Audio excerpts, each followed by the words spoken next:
برادران ملت اسلامی، السلام علیکم ورحمۃ اللہ وبرکاتہ۔ الحمد للہ وکفا وسلام علی حبیبہ المصطفیٰ، اما بعد فاعوذ باللہ من الشیطان الرجیم، بسم اللہ الرحمن الرحیم۔ ان عدۃ الشہور عند اللہ 12 شہرا فی کتاب اللہ یوم خلق السماوات والارض منها 4 حرم الى آخر هذه الآیہ۔ صدق اللہ مولانا العظیم۔ بارگاہ رسالت معاب صلی اللہ علیہ وسلم میں درود پاک کا ہدیہ پیش کریں۔ اللہم صل علی سیدنا و مولانا محمد معدن الجود والکرم وآلہ واصحابہ الکرام وابنہ الکریم وبارک وسلم صلاة دائمة سرمدا ابدا۔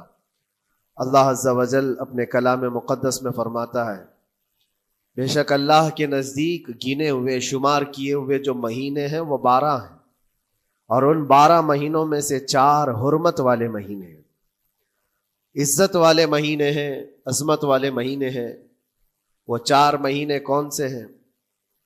مسلسل ترتیب کے ساتھ ذی القعدہ، ذی الحجہ اور محرم، اور 4تھا مہینہ رجب المرجب جس میں ہم اور آپ زندگی گزار رہے ہیں۔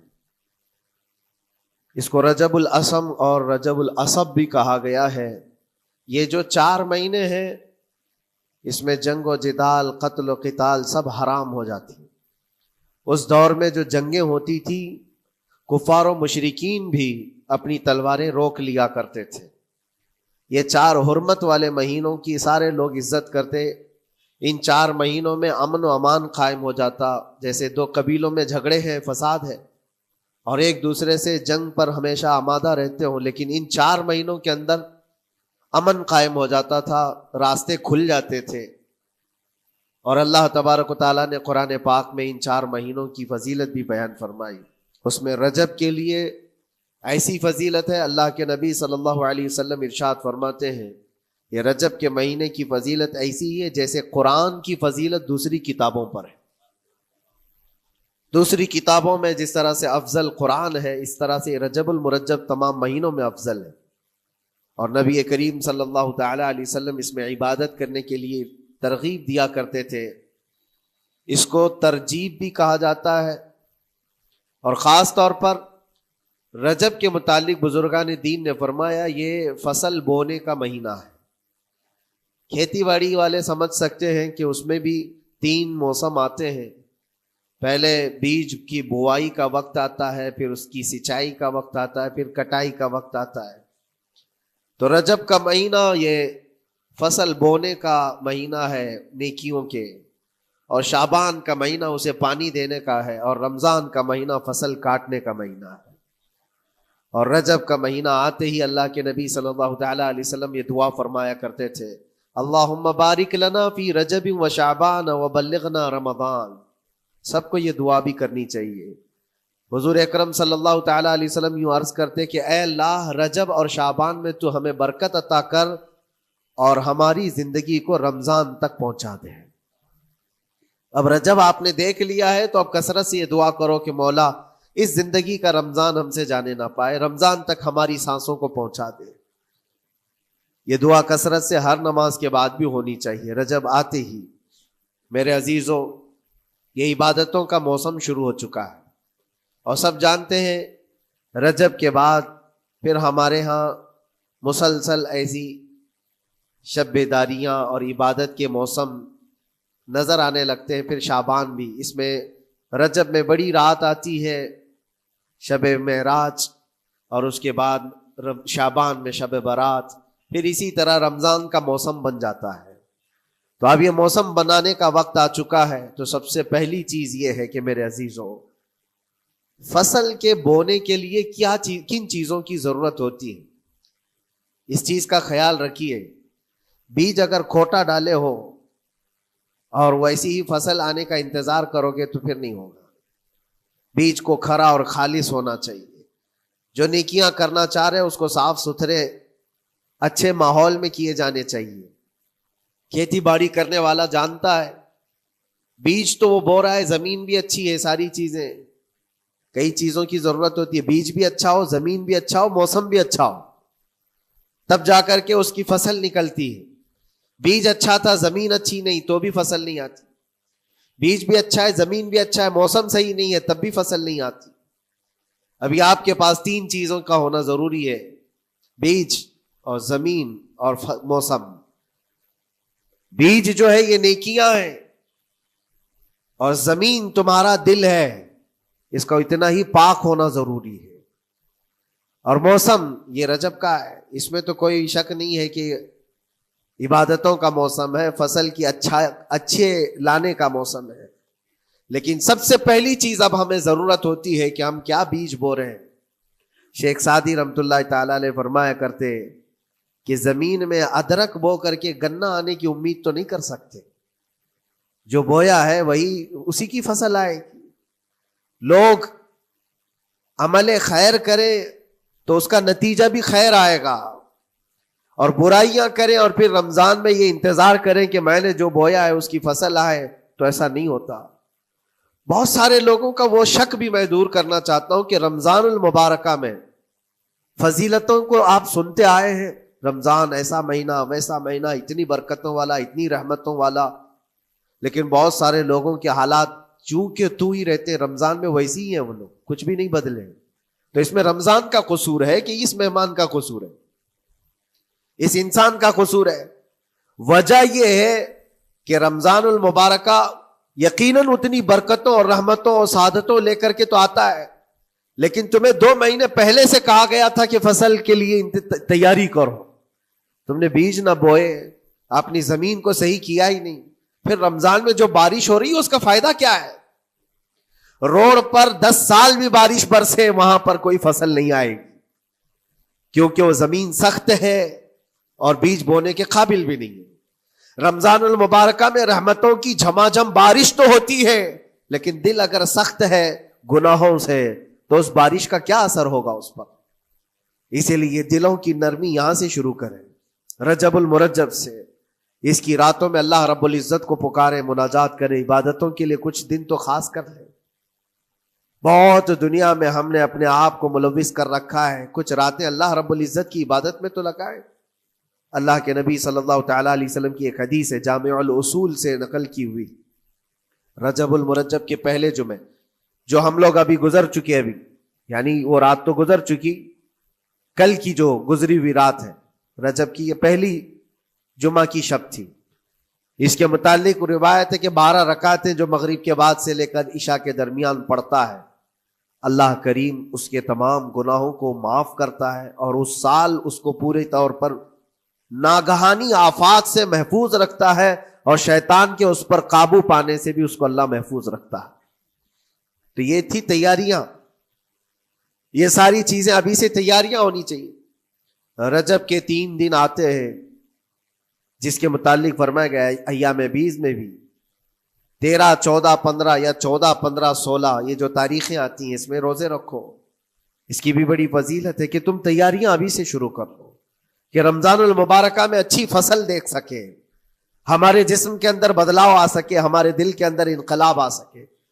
اور تیاری یہاں سے نہ کر کے صرف رمضان میں ہی امید لگائے بیٹھتا ہے. تو میرے عزیزوں کچھ تو صفائی کی ضرورت ہوتی ہے.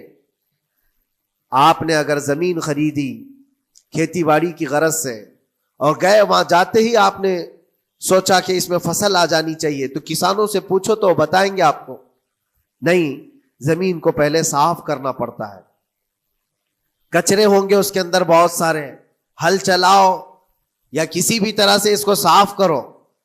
صاف کرنے کے بعد پھر یہ بھی کسان کہتا ہے کہ زمین کو تھوڑا ڈھیلا کر دو, بڑے بڑے ڈھیلے ہوں تو اس کو توڑ دو اور مٹی نرم ہو جائے.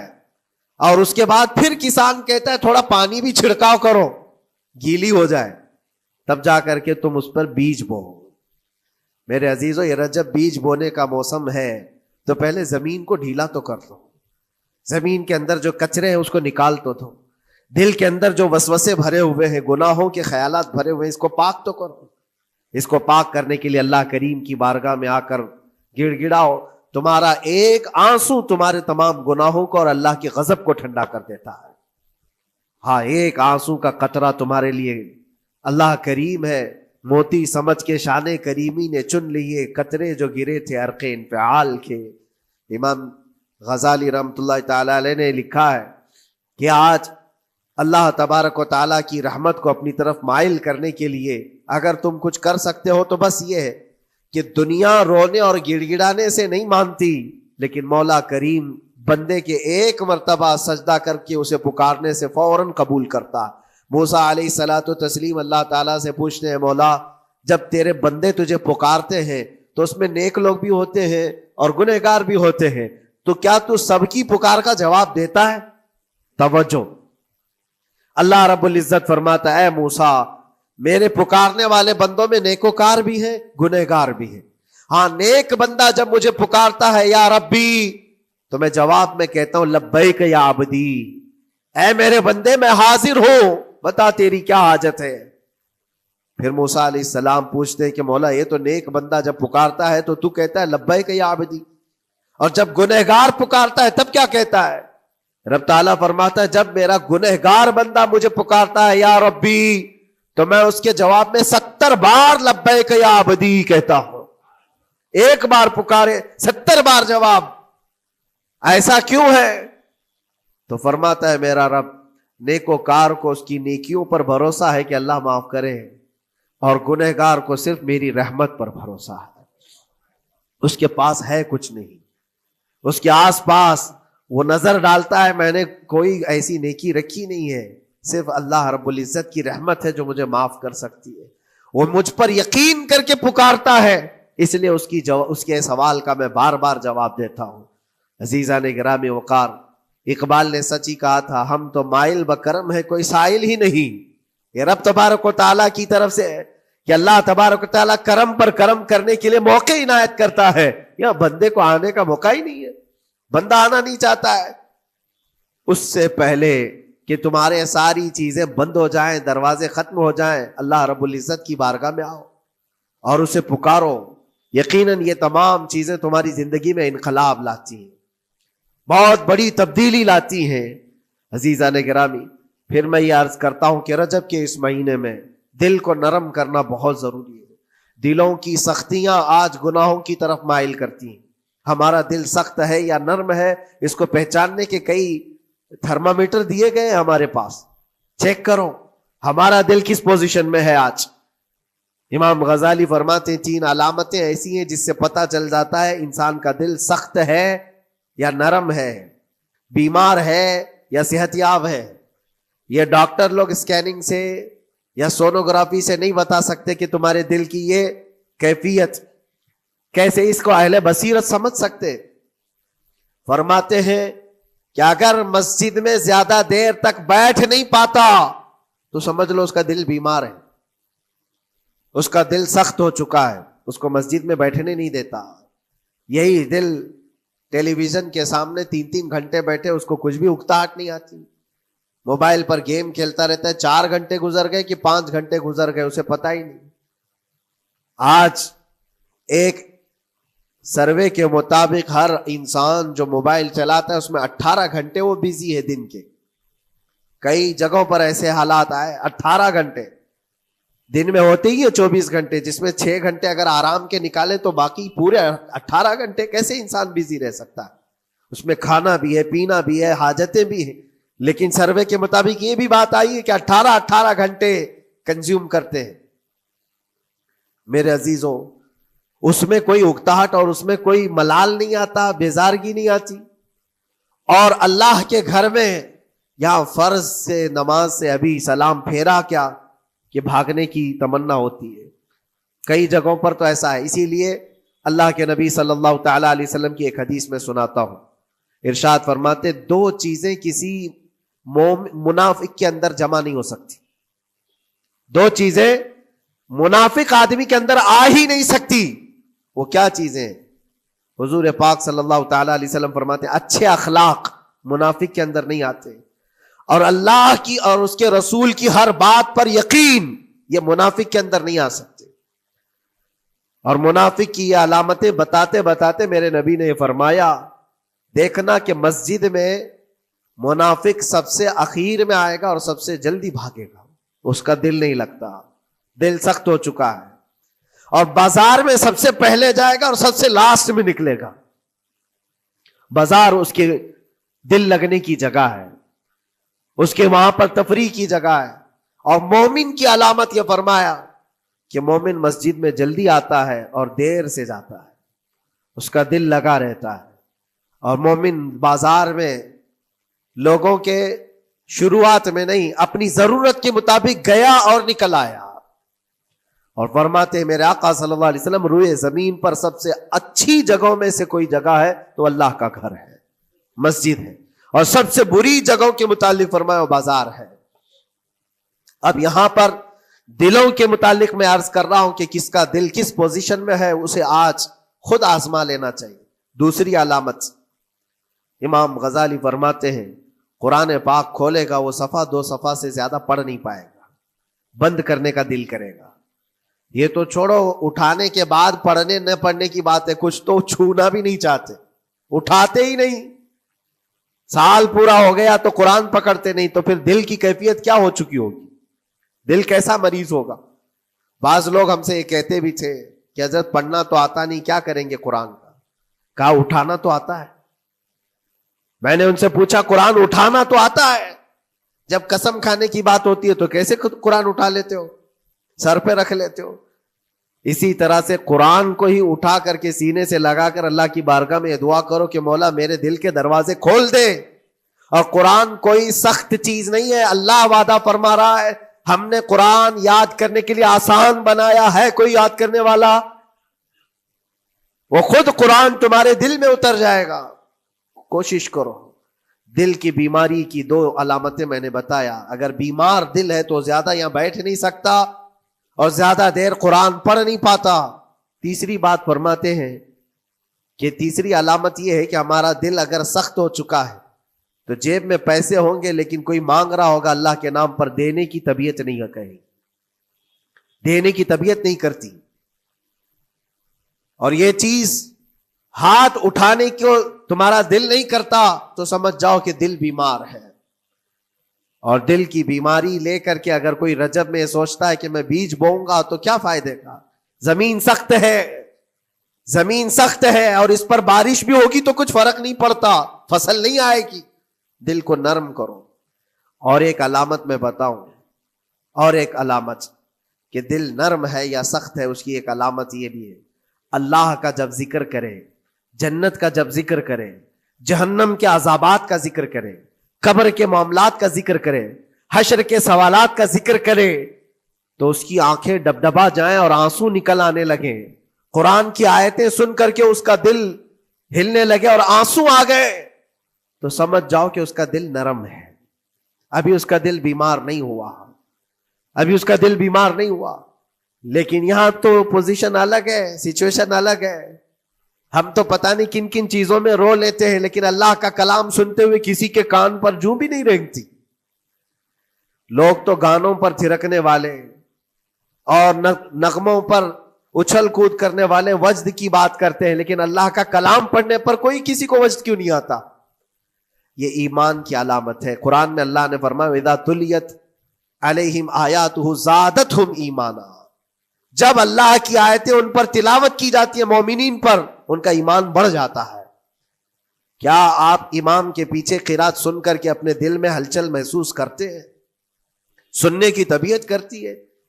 بلکہ ادھر نماز پڑھ کر کے جانے کے بعد آدھے گھنٹے کے بعد پوچھے آج پہلی رکعت میں کیا پڑھا تھا، دوسری رکعت میں کیا پڑھا، آپ کو پتہ ہی نہیں رہتا، یاد ہی نہیں امام صاحب کیا پڑھ رہے تھے. میں تو دکان کا حساب کتاب کر رہا تھا، کیا خبر ہے کہ انہوں نے کیا پڑھا.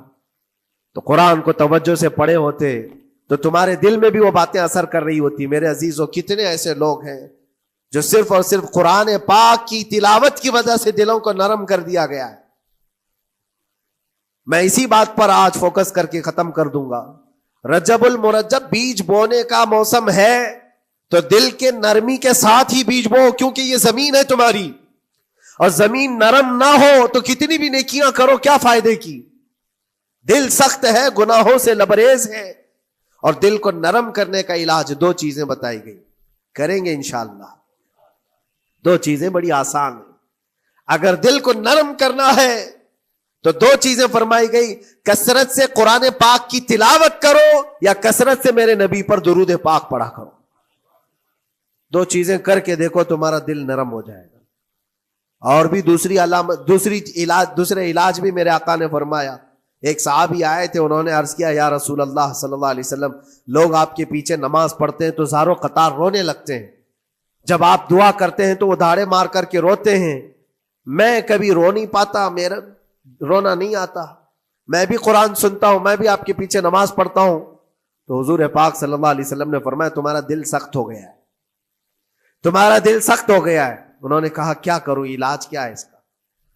وہ مسیحائے امت ہے میرے آقا، ہر ایک کا علاج جانتے ہیں، کس کو کون سا علاج دینا ہے. نبی پاک صلی اللہ تعالی علیہ وسلم فرماتے ہیں جاؤ کسی یتیم بچے کے سر پر ہاتھ پھیرو، اللہ تمہارا دل نرم کرے گا. ان کے لیے وہ علاج رکھا گیا تھا. جس کو جیسا علاج بتایا میرے آقا صلی اللہ علیہ وسلم نے، کسی یتیم کے سر پر ہاتھ پھیرو، دل نرم ہوگا. لیکن دل کے نرم ہونے کے علاج اللہ کے نبی صلی اللہ علیہ وسلم کے شفا خانے میں ہے. ہاتھ سے آپ کثرت سے درود پاک پڑھو، پھر دیکھو آپ کے دل کے اندر انقلاب آتا ہے یا نہیں آتا. آپ کے چہرے کا نور بڑھ جائے گا، زبان کا اثر بڑھ جائے گا، عمل خیر کی طرف رغبت بڑھ جائے گی.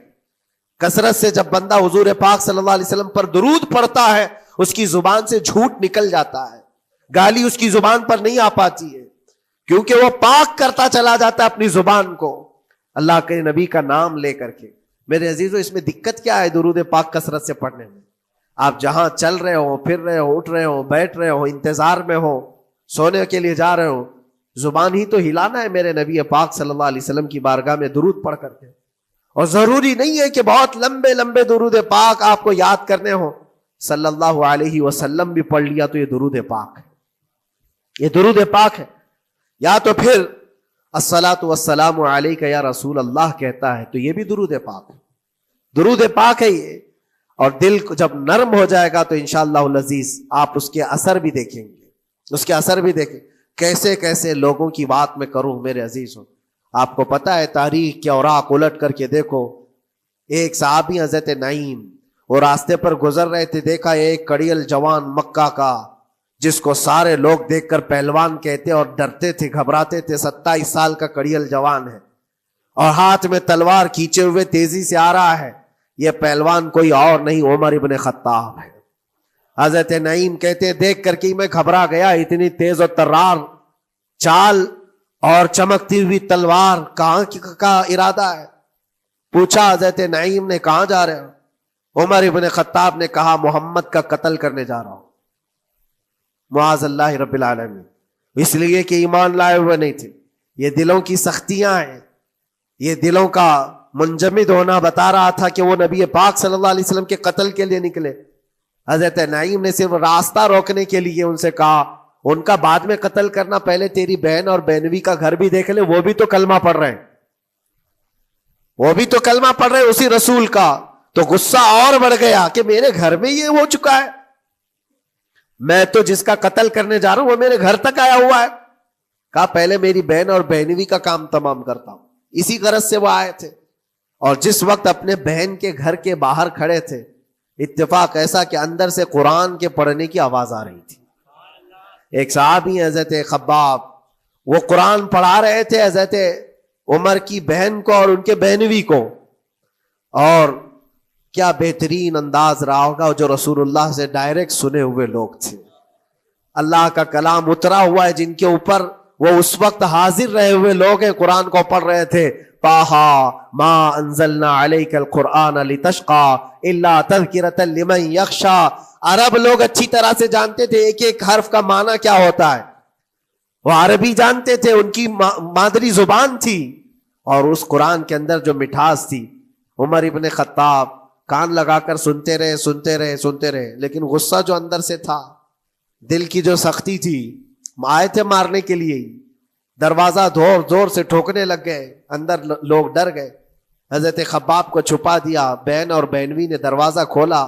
دروازہ کھلتے ہی ان پر حملہ آور ہو گئے. عمر ابن خطاب مارا، اپنے بہنوی کو بہت مارا کہ تم یہ کیا کر رہے ہو، دین بدل چکے ہو.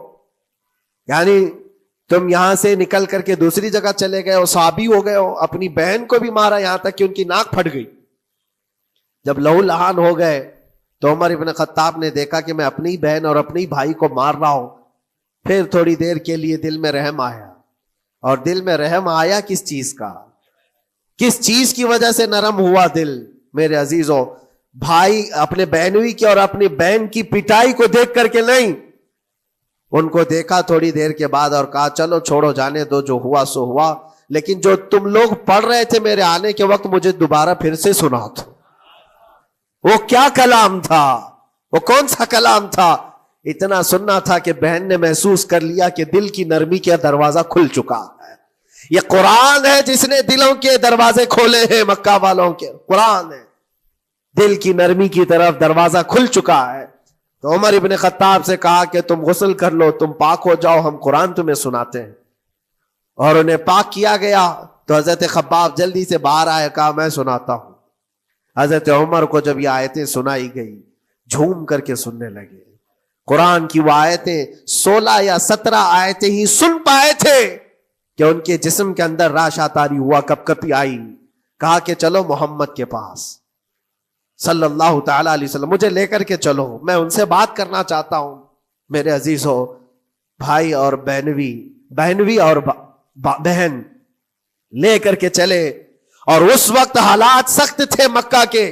حضور پاک صلی اللہ تعالی علیہ وسلم کے پاس 39 صحابہ تھے جو ایمان لائے ہوئے، اور پہرے داری میں امیر حمزہ کھڑے رہتے تھے کہ کوئی آئے گا تو میں اس کی برابر خبرگیری کروں گا.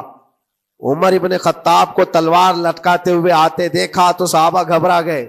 مکہ کا بڑا پہلوان ہے، اس کو بھڑکا کر کے لوگوں نے بھیج دیا ہوگا، اب کیا ہوگا؟ یہ پٹائی بہت بری طرح سے سب کی کرے گا. غریب صحابہ ہیں اور حضور پر ہاتھ نہ اٹھا دے.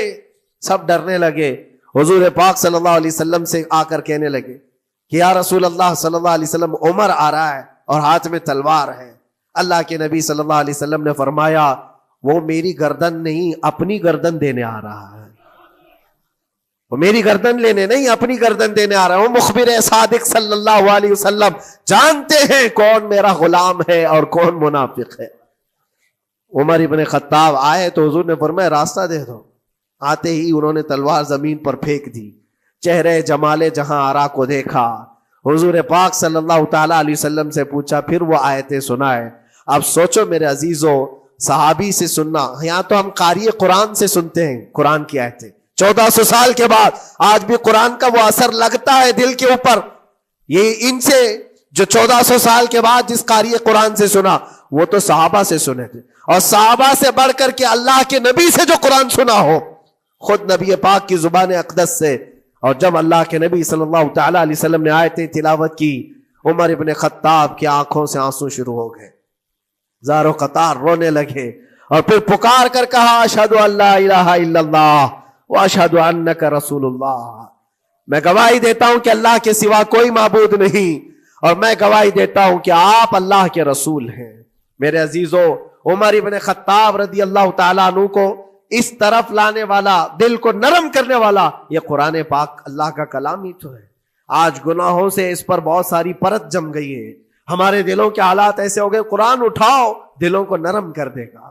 اور رجب المرجب میں قرآن کو پڑھو گے زمین نرم ہو جائے گی، اور پھر اس کی برکتیں تم رمضان میں دیکھو گے. ایک دو نہیں، ہزاروں ایسی ہیں. ایک ایسے مشہور ڈاکو، بغداد کے لوگ ڈرتے تھے. بغداد کے لوگ اتنا ڈرتے تھے کہ جو بھی قافلہ جائے گا لٹ جائے گا. فضیل بن عیاض، جو بھی قافلہ نکلتا تھا اس راستے سے لٹ جاتا تھا، کوئی بچ نہیں پاتا تھا. اور ایک قافلہ آ رہا تھا عرب سے اور مال تجارت لے کر بغداد کی طرف جا رہا تھا. تو قافلے والوں نے یہ مشورہ کیا کہ یہ جو قافلہ جا رہا ہے یہ اس راستے سے جا رہا ہے. فضیل بن عیاض ڈاکوؤں کا سردار وہاں رہتا ہے، بہت سارے ڈاکو اس کے ساتھ ہیں، وہ تو رہزن ہے، راستے پر روک کر کے مال لوٹ لیتے ہیں. تو قافلے میں ایک قاری قرآن تھے. انہوں نے کہا ٹھیک ہے، اب راستے پر آ ہی چکے ہیں تو کیا کر سکتے ہیں، چلو بیٹھ کر کے نکلتے ہیں. میں قرآن کی تلاوت کرتا رہوں گا اونٹ پر بیٹھ کر کے، اللہ کریم اس برکت سے ہمارا راستہ آسان کر دے گا. قاری قرآن نے قرآن کی تلاوت شروع کر دی. اور جب وہ راستہ آیا جو فضیل بن عیاض کا تھا، فضیل بن عیاض ایسی ڈاکہ زنی اور ایسی رہزنی میں مشہور آدمی، جن کے آس پاس، جن کے ہاتھ کے نیچے 1000 سے زیادہ ڈاکو کام کرتے ہوں. بغداد پورا ڈرتا تھا، پورے راستے وہاں پر کوئی بھی سلامت نہیں جا پاتا تھا. اس راستے پر ایک قاری قرآن جب آیا، میرے عزیزو تلاوت کیا کر رہا تھا؟ سورۃ الحدید کی آیت تھی، الم یأن للذین آمنوا ان تخشع قلوبهم لذکر اللہ. وہ قرآن کی آیت ہے. اللہ کے کریم فرماتا ہے کیا ایمان والوں کے پاس ابھی وہ وقت نہیں آیا کہ اللہ کا ذکر سنتے ہی یا اللہ کا ذکر ہوتے ہی ان کا دل کانپنے لگ جائے، ان کا دل ہلنے لگ جائے. فضیل بن عیاض کے کانوں میں یہ آیت پڑھ رہی تھی. قاری قرآن بار بار اس آیت کو پڑھ رہا تھا. کیا وہ وقت ابھی ایمان والوں کے پاس نہیں آیا کہ وہ اللہ کے ذکر سے دہل جائیں؟ اتنا اثر کر گئی آیت، اتنا اثر کر گئی.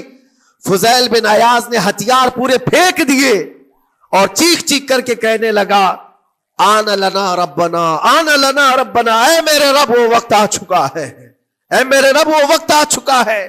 سارے ڈاکوؤں سے کہا سجدہ ریز ہو جاؤ، اس لیے کہ اللہ کا کلام ہمیں بلا رہا ہے. برسوں سے ڈاکہ زنی کرنے والے، برسوں سے راستے لوٹنے والے، قرآن کی ایک آیت نے دل بدل دیا. دل کے ایسا انقلاب آیا، سب کچھ چھوڑ دیا اور اس کے بعد نکلے. اللہ اکبر. جانتے ہو فضیل بن عیاض کون ہے؟ فضیل بن عیاض وہ ہے جن کا نام لیتی سرکار غوث پاک بھی ادب کیا کرتے تھے. فضیل بن عیاض اللہ تبارک و تعالیٰ نے ولایت کا وہ مقام عطا کر دیا. بڑے بڑے اولیاء کرام ان کے پاس آنے لگے. اپنے زمانہ جوانی کا زمانہ ڈاکہ زنی میں گزرا تھا، لیکن جب پھر وقت آیا توبہ کا اور دل کے بدلنے کا تو اللہ کا نے وہ مقام دیا. تاریخ میں آج بھی موجود ہے کئی سلسلے ایسے، سلسلے چشتیہ میں، اور کئی سلسلے ایسے ہیں جو فضیل بن عیاض سے ہو کر حضور پاک تک پہنچتے. فضیل بن عیاض ان کا نام ہے. اسی لیے میں کہتا ہوں میرے عزیزو، قرآن پاک یہ دلوں کو نرم کرنے کا سب سے بڑا علاج ہے. زمین کو نرم کر دو اور اس کے بعد پھر بیج بو. دیکھو اسی لیے اقبال نے کہا تھا ذرا نم ہو تو بڑی زرخیز ہے یہ مٹی ساقی. یعنی یہ زمین تھوڑی سی نرم ہو جائے تو اس میں تو سونا چاندی یہ اگل سکتی ہے. تمہارے پاس ایمان کی دولت ہے، اللہ کریم کی ذات پر یقین ہے، حضور پاک صلی اللہ تعالی علیہ وسلم کی محبت ہے، سب چیزیں تمہارے پاس ہے. تھوڑا دل کو نرم کرنے کی ضرورت ہے. گناہوں سے باز آ جاؤ، اللہ کریم کی بارگاہ میں گڑ گڑاؤ اور قرآن پاک اٹھا لو ایک مرتبہ. اور پڑھ نہیں پاتے تو انگلیاں تو پھیرو. قرآن پر دیکھنا بھی تو عبادت ہے، اس پر نظر جمانا بھی عبادت ہے. اللہ کا کلام سمجھ کر کے تم نے اٹھایا ہے تو جانتے ہو قرآن عظیم کل قیامت کے دن جس کی شفاعت کے لیے کھڑا ہو گیا، میرے آقا فرماتے پھر اس کو جہنم میں کوئی چیز نہیں لے جا سکے گی. جس کو قرآن اور رمضان سفارش کر دے پھر اس کو جہنم میں دوسری کوئی چیز نہیں لے جائے گی. اور جس کے خلاف کھڑے ہو گئے پھر اس کو جنت میں کوئی چیز نہیں لے جائے گی. اس لیے میرے عزیزو اپنے دلوں کی نرمی کا یہ وقت ہے رجب المرجب، اور سب سے بہترین موقع ہے، عبادتوں کا موسم ہے.